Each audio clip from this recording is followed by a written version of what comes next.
السلام علیکم، میں ہوں ماہنور عمران اور آپ دیکھ رہے ہیں K22 نیوز۔ پیرس سے خبر شامل کرتے ہیں۔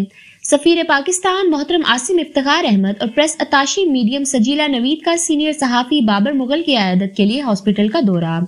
فرانس کے سینئر صحافی بابر مغل گزشتہ کچھ عرصے سے شدید بیمار اور ہسپتال میں داخل ہیں۔ پیرس کے نواحی شہر درانسی میں بابر مغل کی عیادت کے لیے سفیر پاکستان اور پریس اتاشی کی خصوصی آمد۔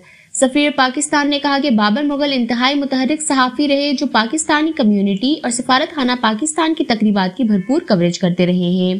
Chairman Pakistan Muslim League Noon France Raja Ali Asghar, Pakistan press club Paris کے بانی صاحبزادہ عتیق الرحمان، معروف کاروباری شخصیت ملک وجاہت، معروف صحافی بلال محمد خان، صدر PPP چودھری رزاق ڈھل، معروف کاروباری شخصیت آصف چودھری، منور جٹ، خرم شہزاد وزیر آبادی، Razi Dhal, international human rights movement Europe کے صدر Waqar Ahmed Bajwa, PPP women wing France کی صدر روحی بانو، معروف فیشن ڈیزائنر نینا خان، معروف صحافی شبانہ چودھری اور دیگر نے شرکت کی۔